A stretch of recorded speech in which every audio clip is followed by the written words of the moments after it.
Hey, what's up everyone? This is Snackbox. Hope you all are having an amazing day. Guys, in today's video, I'm gonna do a little content creator challenge. And what we have to do as content creators is compete in the Demon Coalition event at, with the World Boss on stage 5.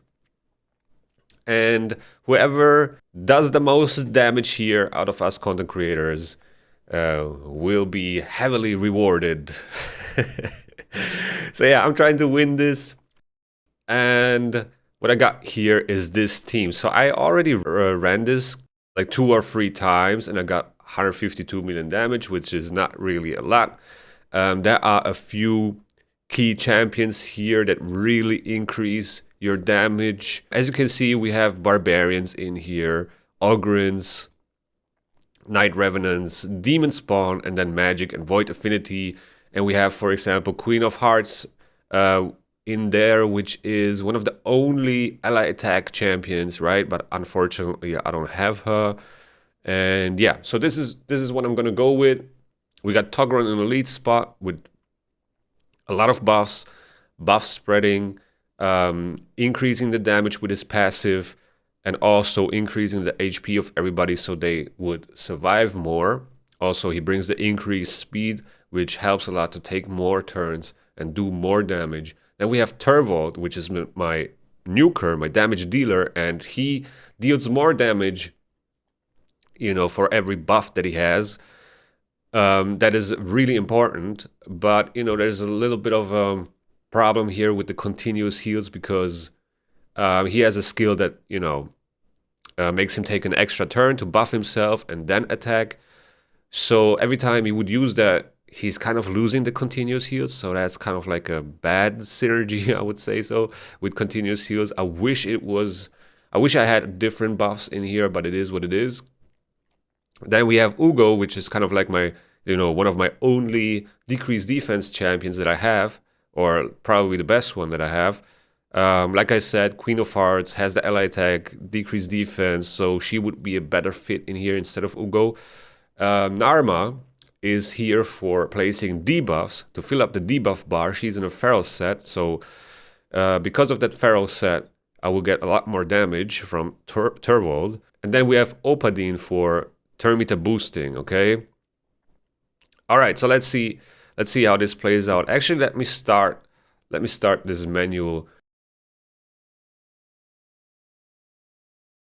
Gonna start with the A1, buff the increased accuracy. It's also really helpful.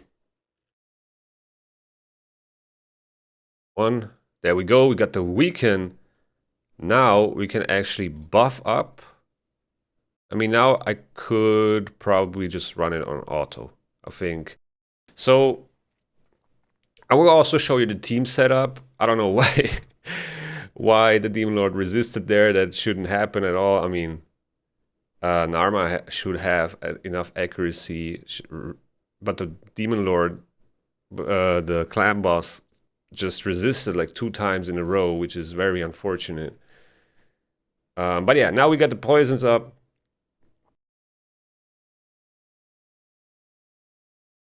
We got a lot of extra damage. Just for some reason, Arma got resisted twice already, and that's really weird, especially with increased accuracies. She has so much accuracy. I mean, talking about a 3% chance 2 times in a row, right? It's pretty crazy. But now, as you can see, when Togron spreads the debuffs, we have so many buffs on Turvold, and he hits for like 4 million damage, right? But so that doesn't happen all the time, because he's, as you can see, taking extra turns as well with his skill and then losing continuous heals, which is not ideal. I wish I had a buff extender that would kind of like solve the problem here, right? So he would keep the buffs at all times, or like most of the times, but I don't have one, and I don't think there is one, or if there is one, I don't have him, right? That is kind of like the thing, and I need him to take that extra turn to use that skill because of the increased attack. And I also build him with less than 100% crit rate because he's buffing crit rate, right? So that's kind of like the thing. But as you can see, we're already at 30 million damage. I might actually get a new personal best in here, a new PB. Seems like it, at least, if everything goes right. The debuff counter is already at 7, 8. I see 6 on Weaken and Leech, which is pretty good. And yeah, basically, in the team setup, I let Narma just use the A1. Everything else is blocked, right? So I just want her to place the decrease attack, and maybe the Leech as well, which Ugo can place too. I want Ugo to place all the debuffs, Narma to place the debuffs, and then, I let Narma only use the A1 to extend the debuffs. That's all she's there for, right? So for every poison, I get 5% more damage on Turvold. That's the idea behind it. And you will see at the end of this run, I will also have a lot of poison stacks, which we can activate for a little bit of extra damage. It is not a lot compared to the full amount of damage that we are going to do here, but still is a little bit of a bonus. And we will take it, yeah? So, yeah, that's pretty much the whole idea and strategy behind this. And now we can let it run and see the results at the end.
All right, so as you can see, the boss is already, resisting everything. I don't have enough accuracy anymore to do anything with any of my champions, which is very unfortunate.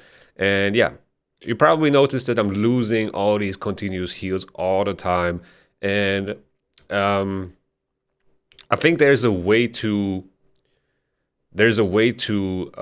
fix this issue that the continuous heals are running out sometimes. And here was the poison explosion, right? So that gave us a little bit of damage. I'm surprised that we actually did it to turn 53. This is definitely my personal best so far. So turn 55 actually, 178 million. Maybe we can go to 180, but you know, Turvold is not really doing any damage anymore because the stats are just way too high from the boss. And yeah, you know, maybe with the next attack, um, it is over, right? But let's see, can we get one more big hit? Let's see. And we did the 180 million.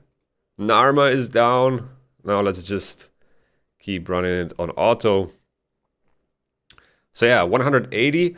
I think if I don't know, I'm not quite sure about the masteries from Togron and Opardine, but I think if I would get lasting gifts, which has a chance to extend buffs, right? If they have that. I don't think they have, but if I would give them that, that would maybe add a lot of damage because then sometimes Turvold would keep the continuous heals because they have 3 turns instead of 2.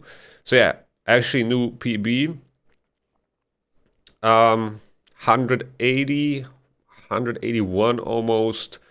Nothing crazy, to be honest. There are some teams, you know, with Queen of Hearts that do twice or even triple the amount of damage that I did here. So this is not, you know, the best team, but it is, you know, a version of it.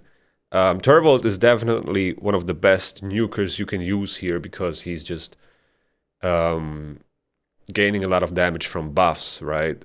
And then Narma in a feral set to boost that damage as well because of all the debuffs that she can put out and extend the debuffs so that debuffs will last the whole fight.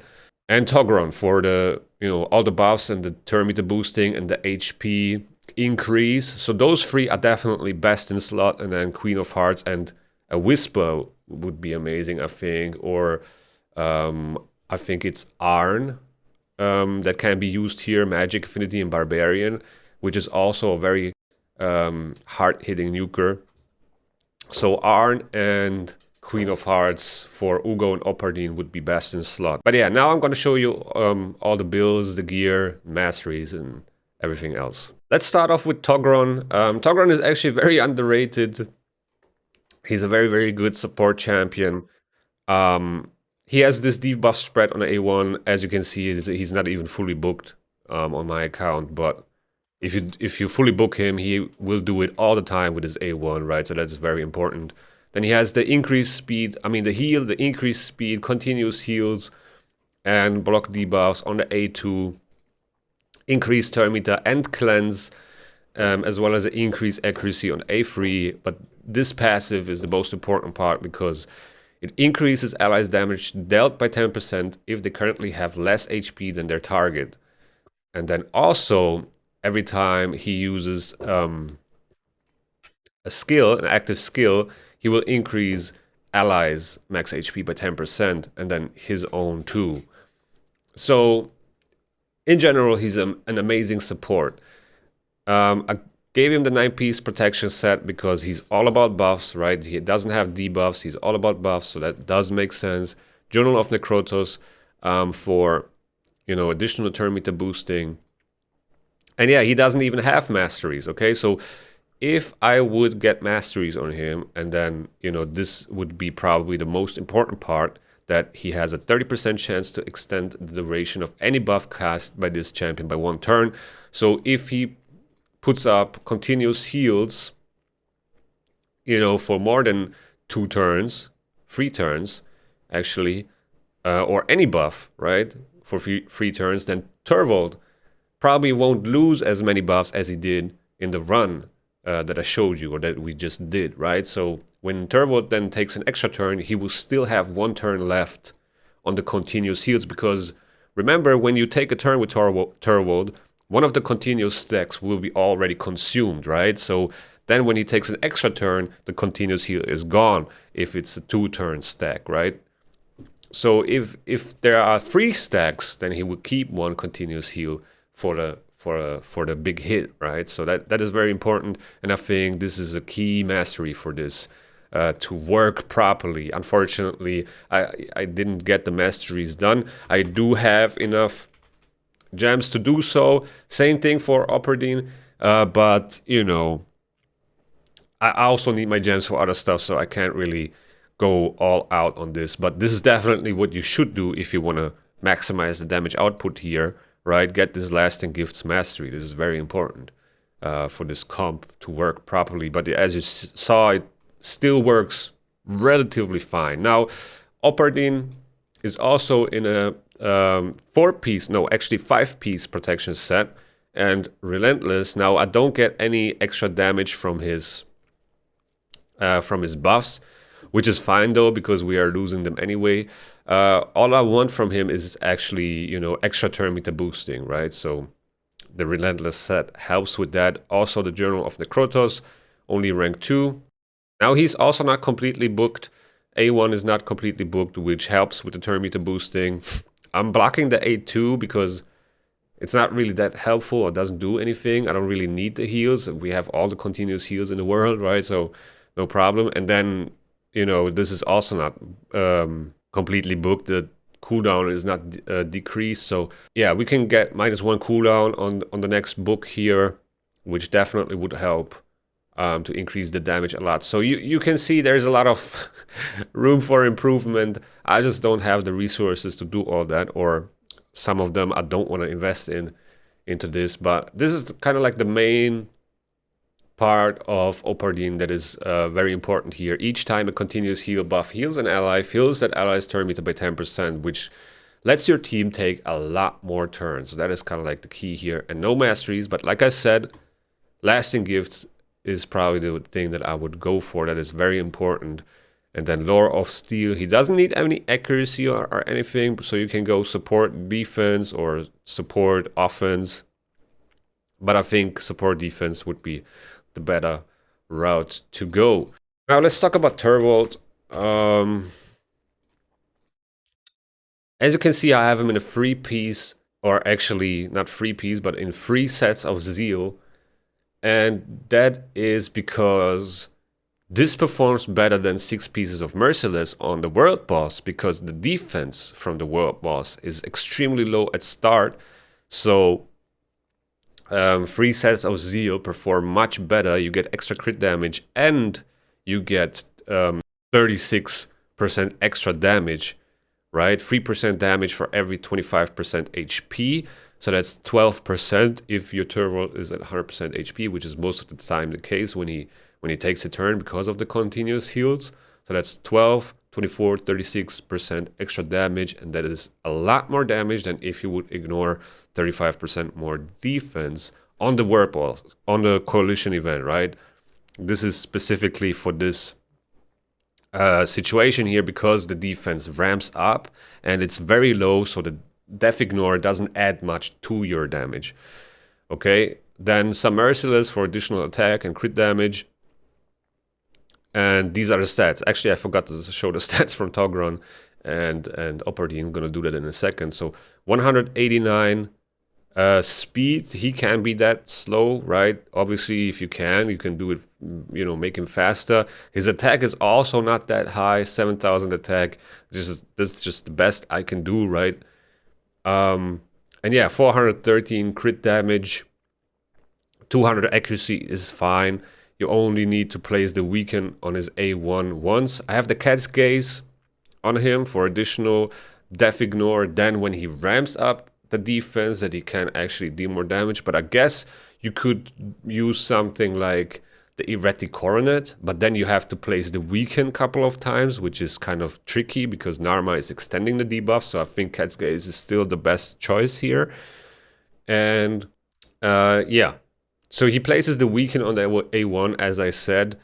It has a 75% chance to place on a 2-hitter, which is pretty good. You only need to place it once in this comp. Completely booked. And then the Heaven Cast Blessing is the best one for him because he gets extra damage for each buff, which is kind of like the same effect on this A3, which is the main damage source. The damage increases according to the number of buffs on this champion. I don't know by how much, but it is significantly higher if he has more buffs. He goes from like 600,000 damage to like 2 million, okay? My Turvold. And I'm pretty sure some other Turvolds hit way harder than this. But yeah, this is the most important skill from Turvold, right? And then here are the masteries. We have Helm Smasher. I have Lasting Gifts, so he keeps up the increased attack more. And then lots of extra damage here, okay? So these are the masteries. Now let's check the stats for Togron again. I actually forgot. So all I care about here is 353 speed, or the speed in general. I wish I could get him very fast, but that's just the best I could do. And then all he needs is that, and then maybe some survivability like HP, defense, resistance. He doesn't need accuracy at all, okay? And for Opardine, kind of like the same thing, right? Kind of like the same thing. He doesn't place any debuffs, so he's at a similar speed in a Relentless set though. Similar HP, similar defense, similar resistance, okay? That's all I care about on these two guys. Then we have Ugo. And again, Ugo is just there to place a decreased defense, and she's also placing the block buffs, right? So Pharaoh set makes the most sense. Everything else that she does doesn't really matter. The cleanse is cool, but it's not that important, okay? So yeah, once again, use whatever you can, but 9-piece Pharaoh set in that case is probably the best thing you can do. And yeah, the relic also doesn't matter. Obviously needs to be booked. Commanding Presence, Blessing does help a lot because it strengthens the team's aura. It's kind of like an epic version of Intimidating Presence. And then these are the masteries, but I didn't change them at all. She has War Master, but that's like for different stuff. I just didn't change these masteries. Last but not least, we have Narma. Like I said, in the 9-piece Pharaoh set, she's placing the most debuffs. I want her to be relatively fast so she can cycle that, so she can use that A1 as often as possible to extend the debuffs. And yeah, so as fast as you can. She's crit cap, doesn't need to be, right? But it adds a little bit of damage.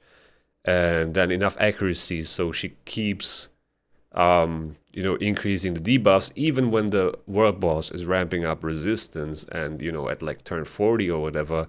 I don't know exactly, I didn't pay attention exactly, but at some point, even then with increased accuracy, the Demon Lord just resists because the resistance is up to like 1,000 or something, okay? This is the Erratic Coronet on her because I used her this week in Chimera. In general, it's probably also the best relic you could use on her for extra damage because she places a lot of debuffs. She's all about debuffs, right? And yeah, speaking about that, she has a decreased attack and a leech on the A2, and this is also a poison explosion and a heal.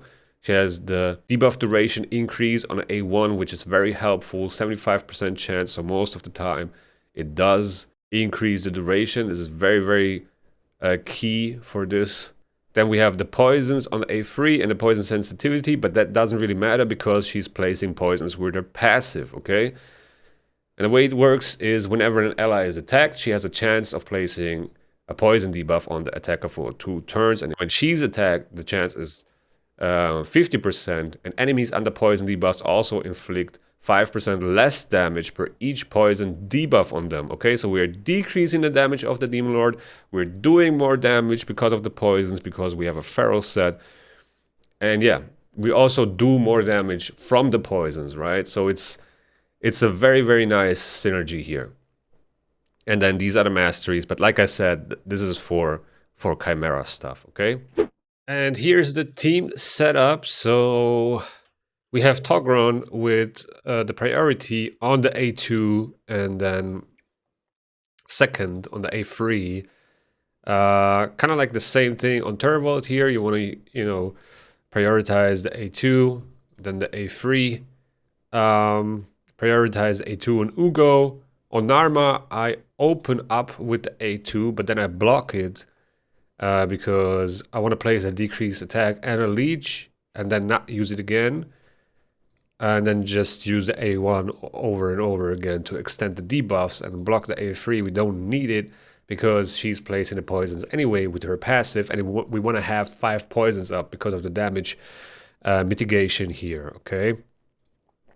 And then I blocked the A2 from Opardine, and you know, you don't really need to prioritize the A3. He's gonna do it on his own, okay? But yeah, this is pretty much my team, what I used. I don't think I will win this challenge, but hey, this is the best I can do for now. Like I said, if I would get lasting gifts on Opardine and Togron, the damage would probably be a lot higher, maybe like 250 million, I would assume, because I would keep the boss up a lot more. But who knows?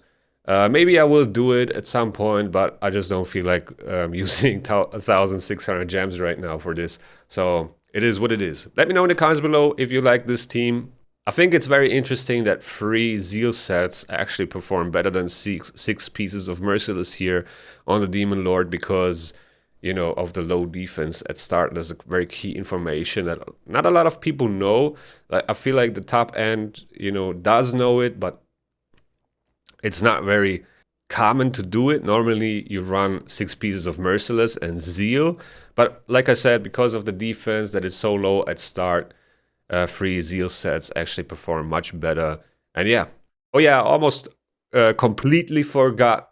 We will have a giveaway as well on the video, so you know, just leave a nice comment and type in your UMID, and I will pick 5 winners that will get a legendary skill tome, 1 max brew, I guess that it's like the barrel, 1 XP boost for 3 days, 400 energy, and 4 sets of 50 multi-battles.